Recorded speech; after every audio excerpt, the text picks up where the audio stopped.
he had, the tight leather and all that, like from head to toe pretty much. Was like, man, I'd hate to be wearing that right now. Especially from where they come from in Europe. Yeah, he actually said that. He goes like, it's where we come from, it's like freezing. We come here like 1,000,000 degrees.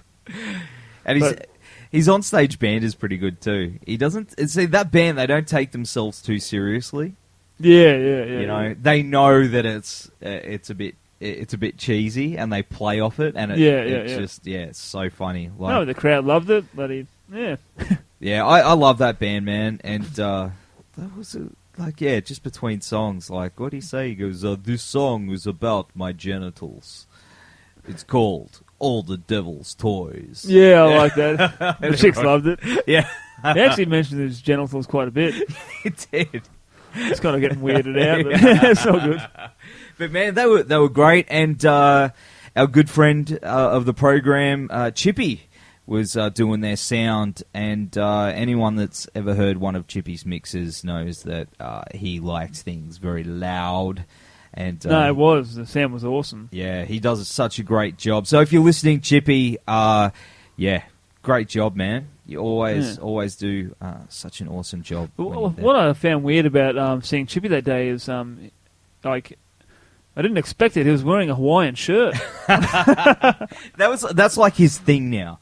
I think it's been his thing for a while, but now for years. For the whole tour, he had a different Hawaiian shirt for each day. Oh, fair enough. Yeah, that's amazing. Yeah, it was.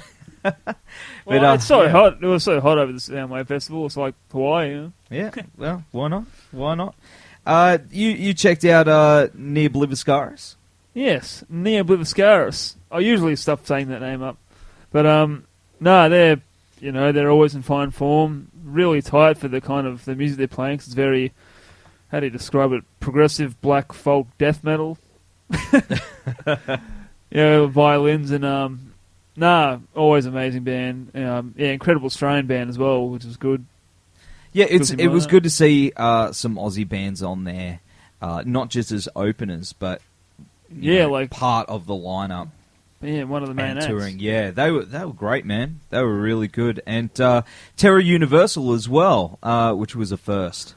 Yeah, I didn't really know much about that band. Like, I checked them out the day before and saw this band with the masks on, so all right, check this band out. And they were awesome.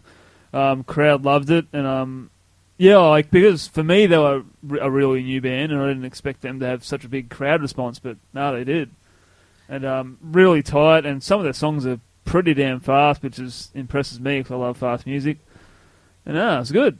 Yeah. I mean, and I love the masks as well. Like, that's what I was going to say. Yeah. Masks are awesome. Sucker for that. So.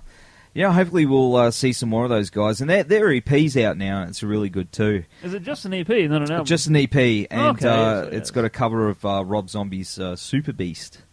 Oh, yeah, you were showing me that the other day, yeah. Good. Yeah, good. Yeah, they played that. That was great, man. And then Godflesh were one of the most anticipated bands because, they never toured here.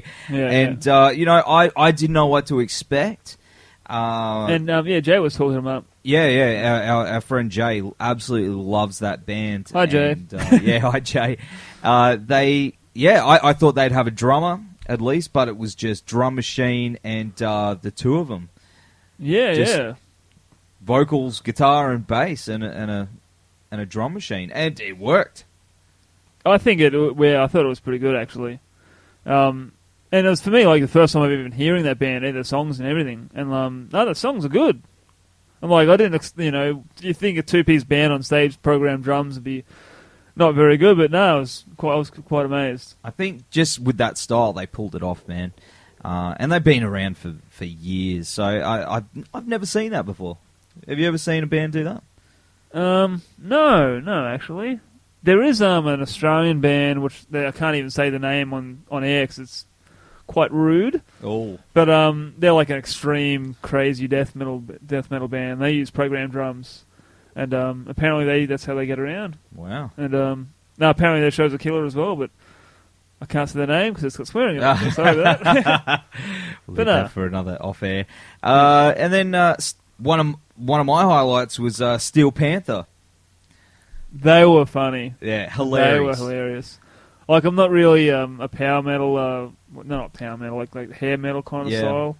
I'm not, that's just not my thing, like I understand when people like it, but it's not my thing. But they were a very entertaining band. And they actually do have good songs, like, can't knock them. Good players and everything. But nah, their comedy is where it's at. It's very funny. Oh, man. And the banter between the songs. Yeah, that was great. And I love how the banter actually, like, leads into the songs. There's, like, a point to why they have that banter. Yeah, it's not just random stuff. I mean, that's good. Some of their songs did offend a few people. You could see in the crowd, like the song "Asian Hooker." I did see a couple of Asian people like getting very upset and walking off from that. But, yeah. I mean, being that you're half Filipino, were you offended? Not at all. I was actually proud that they gave us a dig. Well, man, I just think they're funny, man. It's all tongue in cheek. They're not serious. They don't mean any harm by it. So, another thing that they do that everyone was talking about was a bit of nudity from the crowd. Yeah, I saw it. Yeah, there were a few girls getting nude, and even a couple of guys got offended and they walked away. They're like, our girlfriends won't like this. Nah, man, it was. I personally thought it was, quite professional. It was like they had 20 girls on stage at one point. Yeah, I heard about that, and I got quite upset that I missed it. They know how to put on a show. And then Fear Factory, man. We went over and saw Fear Factory, and we saw those guys 18 years ago.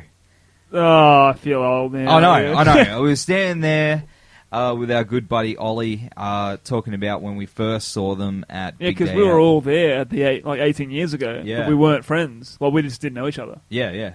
And it's crazy we're seeing the same band 18 years later. Yeah, it was, and they were great, man. Because I've heard bad things about them, like, in the past, it's like, bad live performances or whatever, but that day they were, dead on, they were awesome. And even with, like, the new guys, the new members, the drummer and the bass player, no, that was spot on. Zero Signal. He actually said finish him before they started. I was like, that's awesome, yeah. Oh, man, that was my highlight, because that's my favourite. Yeah, it's my favourite song, yeah. Track, and I can't believe they played it. Yeah, they were great, man. Actually, that whole set was like just brutal as they just played their most heavier songs from what I could hear anyway. What I remember anyway is, it's good. All killer, no filler. That's right. And then straight after Fear Factory was one of my most anticipated bands. I'd waited many, many, many years to see Ministry, and finally got my chance to see Uncle Al get up there, and it was just everything I hoped for and more. Industrial heaven. Oh, it was amazing. And the screens and stuff. I did find, maybe in my old age, that all the strobes and the screens and the flashing did give me a bit of a headache, but I think that's old age. But it was great. No, I think everyone that's been waiting that long to see him would have been, just died in heaven for that moment. Like, it was just, They really had everything going on: the strobes, the screens, like the songs, everything. That was perfect. He always says, I'm not a jukebox. I'm not going to play the songs you want to hear. But then they played like a few classics at the end. They played like New World Order. Just One Fix, and ended with Thieves. Yeah, man, I couldn't have asked for anything more. So at that point, you went over to the main stage to watch Soundgarden, and I went over to watch Here's Legend. All right, well, a bit of a mixed band choice there. Now, Here's Legend. They were my other band that I was. That's a band I know nothing about, so I'd love to hear about it. They are just phenomenal. I'm such a huge fan of Here's Legend that the set was too short. Break me in on the style, because I don't know. Okay, so how can I describe Here's Legend? I mean, really, they've been tied in with a lot of the hardcore scene and stuff like that over. But they're more rock. They blend, heavier music with stuff like, the grunge stuff like Stone Temple Pilots. Okay, yep. But they're really they're a hard band to really pin musically, but the set for me felt a bit short.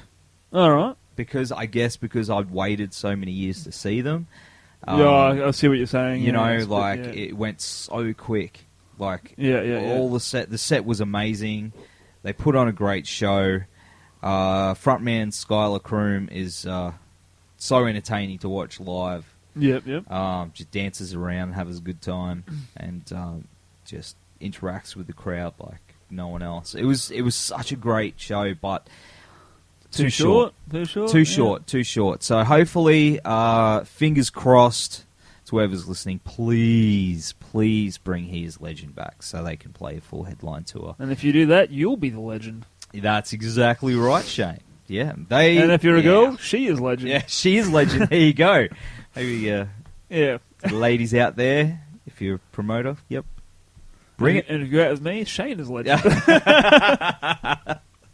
Anyway. All right, so the mighty Soundgarden. Yeah, while you were singing He Is Legend, I was singing Soundgarden. And got to be honest, I liked it. I was very impressed. I like their songs, but I really do like their songs. So there were some minor faults which I can understand that people might have, but I still loved it. I was a bit iffy on their newer stuff because I didn't know the newer stuff. Yeah, like the latest album. But I thought it was pretty cool. I thought it was great. I thought there was a couple of tracks that didn't translate as well. They're classic songs. Yeah, I don't know, like Black Hole Sun.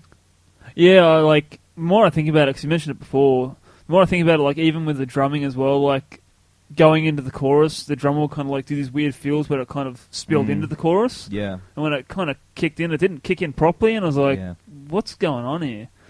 And he did it every time, actually, as well. And even when the chorus kicked in with Chris Cornell's vocals, wasn't that amazing. Yeah. And that's their biggest song, I'm pretty sure, anyway. And yeah, but I mean, they did play a whole bunch of other stuff as well that I hadn't heard before. Like they played Rusty and Down the Upside. And, Dusty. Sorry, not Rusty. Yeah. Rusty, Dusty. Well, Down the Upside is my favourite Soundgarden album, which may shock people. But hearing any song off that album that they play live, I was just happy to hear. Yeah, because I love it. Yeah, well, yeah, great band. Yes, love the old garden. Now, Faith No More. For me, that was my favourite band of the weekend.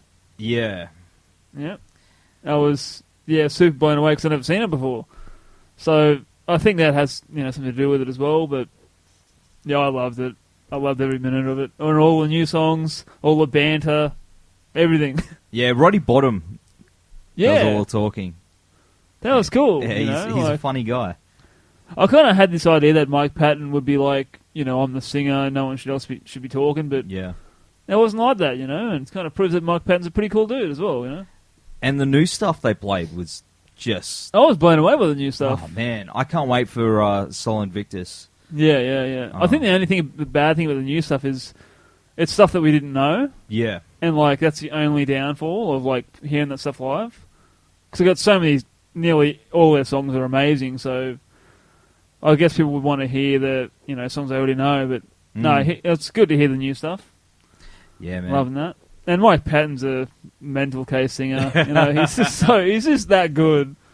And just seeing him do his thing on stage is amazing. Yeah. I think they'll be back. I don't think you can keep them away for too long. Well, that wrapped it up, and we stumbled back to the car, very sore. Yep. And I had a tremendous day off the next day. It was great. I was on dad duty. Oh, really? Yeah. I was on game duty. No, actually, I had a big sleep that night. And I slept pretty heavy too. But yeah, because I was supposed to work 6 in the morning, and my alarm went off. I didn't wake up, though. And I got up at 7, and because I was supposed to be in Brisbane at 6. Got up at 7, oh no, and rang the boss, and the boss was like, it's all right, just have a day off. I'm like, fair enough. He goes, I didn't think you were going to come in anyway, so I just got somebody else. I'm like, cool. Pretty lucky. Yeah, it's all right. Yeah. Well, that was our Soundwave. Yeah, wraps up Soundwave. Yeah. Very good. I'm so glad to go. Yeah, bring it on next year. Don't know who's going to headline. For sure. Oh, what do you reckon? Who do you reckon's going to headline? That's if you had to guess. I don't know.